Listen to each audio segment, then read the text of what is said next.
I think that's the perfect framing for this video. You can see me so well.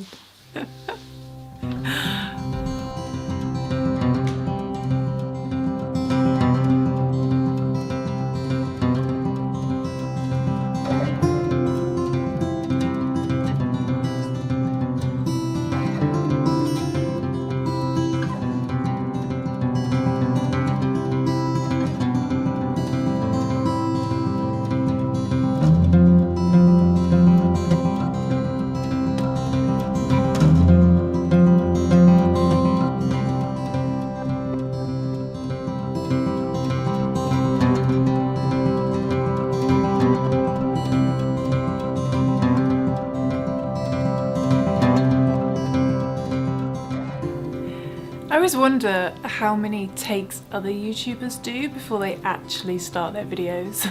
Because for me, I film the beginning of my videos so many times, but really I should just come into the video, just introduce what I'm going to do in the video, have a little chat with you guys and just be easygoing about it as if I was talking to a friend. Welcome to the studio again today with me, Laura, and today I just thought we'd have a little chat about painting on different materials, show you some other materials that I've painted on. Mainly it's just wood. I thought I was doing lots of different materials, but it actually ended up just being wood. But I thought we would have a little bit of fun just painting a tiny little painting on some wooden tags. And yeah, so let's get into the video. If we ever get into the video. So we're narrowly running out of natural daylight today, but hopefully we can still do a little cute painting today. I don't really know what I'm going to talk about, but I thought this might just be a fun, relaxing video. My desk is actually a little bit of a mess. I was just working on this painting today. So on Instagram, I'm currently doing a 100-day art challenge where I paint every day for 100 days. And this was today's painting. And I'm also doing an A to Z art challenge as well, just because, you know, one challenge is never enough. And this was for letter F. So I was going to paint fire for F, but it was such a foggy, frosty morning. I thought I have to paint a frosty morning. I'm not so happy with the foreground of my frosty trees. I'm not really a land painter. I definitely prefer painting water, but the sky, I'm quite happy with the sky. So it was a beautiful sunrise this morning. So if you want to head over to my Instagram page to follow my art challenges and see what I come up with every day, and even my disasters I put up as well, then just head to Laura Eccleston Art. You may have noticed I've changed my channel names now to better represent what I'm doing now and move away from the old Happy Berry stuff. So but yeah, let's put that to the side. And so this was something I painted. This has got quite a fun story with it, if my camera wants to focus on this as well. I went out to do a sort of plein air painting, just painting outdoors. Let's not be poncy about this. And I made sure I got everything. I got all my watercolors. I tend to use watercolors when I paint outside. And I took my watercolors out. I took my little blue water jar and kitchen roll, and I took everything, and then I got out there, and then it was suddenly like, oh, I've got nothing to paint on. I didn't actually bring the canvas paper to paint on, and I was kind of like quite gutted, but I still had the kitchen roll, so I decided to paint a little view on the kitchen roll instead, and it actually held up pretty well. So so that's you can just paint on anything. I've painted on coins before. I'm sure that's probably illegal, but it washes off. I've painted on just scraps of wood, and because I do scratch builds and stuff, if you follow me on Instagram you'll know I do a lot of scratch builds. That's model making out of just bits of scraps lying around the house, like bits of wood and everything, and maybe I'll do an overlay of some of my my recent scratch builds. But I tend to have lots of like little bits of sort of plywood left over, and they end up becoming canvases as well. So I really do enjoy painting on wood. And this was actually some wood that I picked up from model making departments in craft stores, and they work out as perfect little canvases. Some people tend to prime their wood first with white before painting on, but I've never really felt the need to do that, because with acrylics it just holds really well to the wood.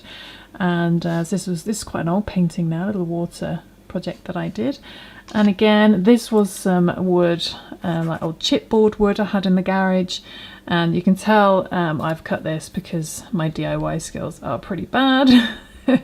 It's really badly cut, and you're probably best to sand this down a bit better, but I'm very impatient. But again, on the smoother side, I just painted this little sort of mountain landscape. This is quite an old painting. It's sort of an older style, but yeah, you can pretty much use anything to paint on with acrylics. That's what's great about acrylics. They're very forgiving. So I picked up these little wooden tags recently as well, and I thought we would have some fun painting on one of these. Thought we'd just do a little simple wave. There's a couple of paintings that I've done recently.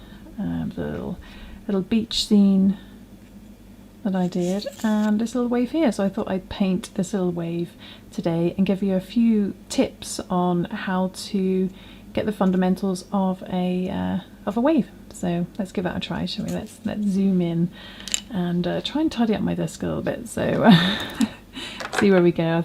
See what colours we're going to need, what brushes we're going to use, and get some water, and also enjoy my lava lamp, which is finally melted. Okay, let's see if we can get this camera in a better position. Let's just move this up to there, and let's get a tiny little. It's actually got a blue line on this one, so you can see that. But maybe we can work that into the painting. So let's stick that up there for now, and let's zoom right in, shall we? So I've got my water in my little blue jar, which I always like to use. I've got some kitchen roll, and today we're going to be using for a wave. First of all, let's stick down our little canvas. So I think the first thing I'm going to do is just stick down my little canvas. This also helps create a nice border at the end. So I shall just do that. So the colours we're going to be using for our little wave are basically, I'm going to be using some green, and I tend to use these Pabeo Studio Acrylics, although I am slowly moving over to the golden artist colours, which I really like, but these are quite a good fairly inexpensive acrylic, and the most important thing to look for is this sort of high viscosity. It creates a really nice, better quality acrylic paint. Not sponsored at all, these are all purchased and opinions are my own. So I'm just going to be using a green. This happens to be a green earth, but you can use any sort of similar coloured green, it's fine. And then with that, I'm just going to be using my Payne's Grey, which is a colour that I pretty much use in every single painting. My Payne's Grey is definitely my go-to colour. So we're going to use some Payne's Grey, and we need a sky colour as well, and I tend to go for a cerulean blue. You could also use a ultramarine blue as well. That's quite a nice, more wintry sky blue. And also you're going to need some white as well, and I think that's it. So I'm just going to use my golden white, my first, just a nice titanium white, and I think that's it. And with that I'm going to be using a little tiny flat brush, so this is fairly small, and I think that's all we need. So let's get some paint going. So drop your brush before you even start painting. So we got our 4 colours, and that's all we're going to need really. And I think what's great about doing tiny canvas painting is the amount of paint that you save. You use a lot less paint and save a lot of money, which is always good. But the first thing I always start with is a sky, and what I like to do is get some of the titanium white with a little bit of the cerulean blue. So we've got this kind of just very pale blue colour. And we just work that onto where our sky is going to be, and we can just, because it's such tiny canvas, we can colour in the whole thing to begin with. There we go, job done, sky. As easy as that. But what I like to do is add a little bit of pure cerulean blue near the top, so it's a little bit darker. We're just going to sort of create the illusion of some clouds. There we go, just like that. And then what we're going to do is we're going to get some almost pure white, titanium white. And we're just going to just add a little bit more definition to where we've ended up with some clouds. Like that. You can actually have some quite vivid white as well, some like almost pure white. Then just blend that in a little bit.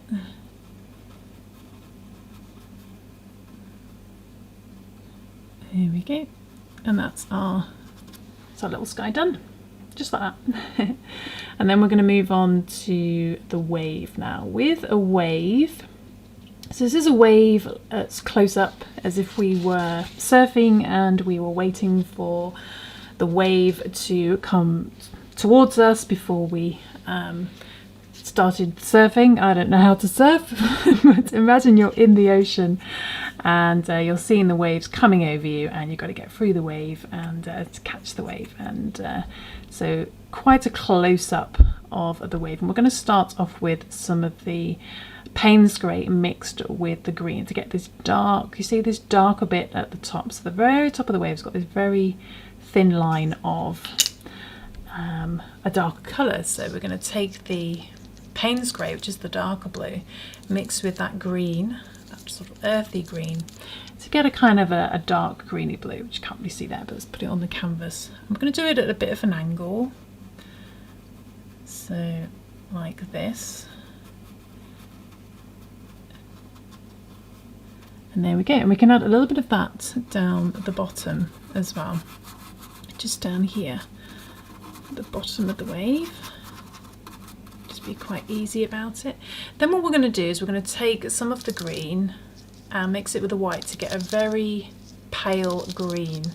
That's what's quite good about this earth green. You get a really lovely, almost light, not limey green, very pale olive green. And we're going to put that in the gap in between, preferably while that top darker line is still a little bit wet, so not too dry. I'm just going to blend that in. There we go. And what this lighter part is where the sun is coming through the wave. Okay, like that, and then we're going to wash our brush. Okay, and it's a little bit too green, so especially on camera it's coming out pretty green, so I'm actually going to make that go over those darker areas with a little bit more Payne's grey, so it's a little bit more blue. And I'm just going to catch that top of that wave, but don't worry if you go down too far, because we can just go over with the lighter colour. That's what's great about acrylics, it's more like oils. You can layer it up. I think this is turning into more of a tutorial. Sort of a little tips. I have done a wave tutorial before, so I just thought we'd have fun trying to do it on a tiny, tiny canvas. And again, we're going to mix that with the further down. So it's almost gone too blue now. It's either one or the other, isn't it? So I might go over with a little bit more green, just to make that a little bit more sea-watery looking. That's better. Okay, and then we're going to wash the brush. And one thing you might notice, actually, I don't use a lot of water in my acrylic painting. I tend to use a technique called dry brush. So other than washing my brush, I tend to keep my brush completely dry all the time. But we're going to go back to getting that light green colour in the middle, fairly near the top. So we know where the sun's coming through the wave. And I think to make it look less sort of straight at the top, we're just going to get a bit more of that dark colour again. See if we can get the right balance of green and blue. And just add different areas that are darker that come down, just so it looks a little bit more natural. Again, I'm just going to work the lighter green. It's like going backwards and forwards with the darks and the lights, but that's what it's all about, layering up till you're happy with what you've got.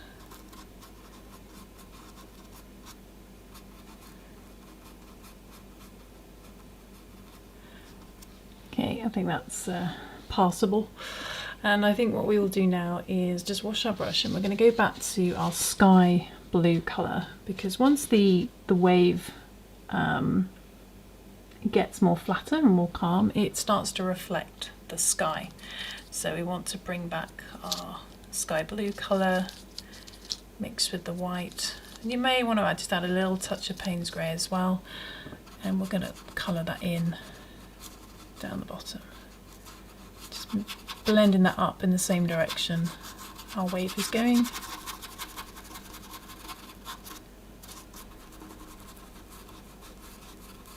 It's funny because when I paint without thinking about what I'm doing, putting less effort in, I find my art goes better. But I feel like when I'm trying to do something, put effort into it like I am now, I'm not so happy with it.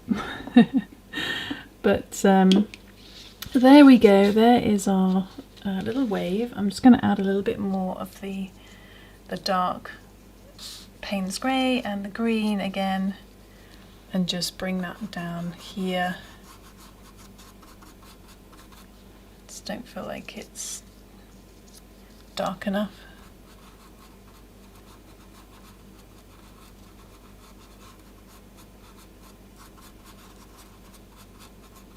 Actually coming out very green on camera, but it looks a little bit more blue in real life. So there we go. And then what makes it pop, what makes it come alive, is the white. And if you've got a tiny little brush, that's really good. You can use the flat edge of a flat brush as well, making sure it's really, really dry. What I like to use as well is a little end of a cocktail stick, because it just gives a really fine point. It doesn't matter what tiny brushes I buy, they never seem to do what I want them to do, because I tend to use, like I said, dry brush, so they don't work so well. But I just get a little bit of white paint on the end of my little cocktail stick, and we're going to add some little dots of reflection. We're going to do them across the top. Now the most important thing with this is don't overdo it, because I've made that mistake before where I add too many dots. I think this is pretty much the same tutorial I did in another video, but we're going to go with it anyway. We're going to upload it, so we're going to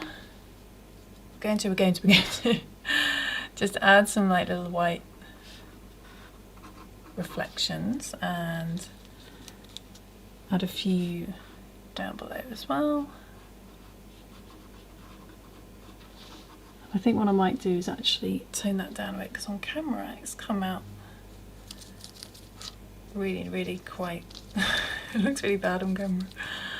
I'm just going to go over with some of the lightened green.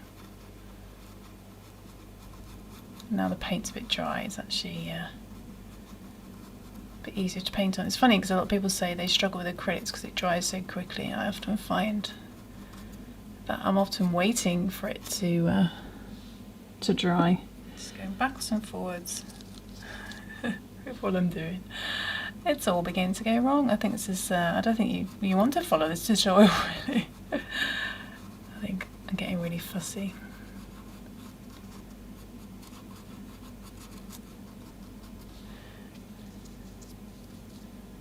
But I think it's just a matter of just doing these same techniques until you're happy with the effect. I think I added too much of the white. Yeah, it's looking a bit better.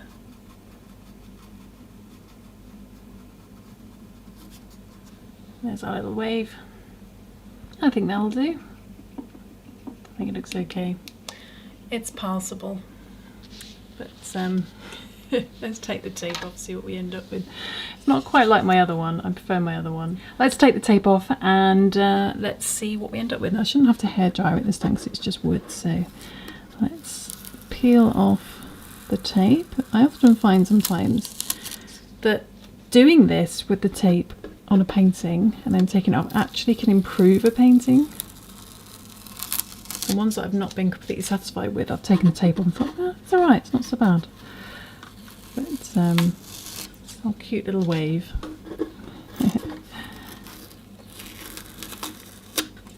So there we go. Doesn't look too bad. If you take the tape off, it looks a little bit better. So there we go. That's our tiny little canvas. Very, very small. Save that tape for later. And there we go. That's our tiny little wave.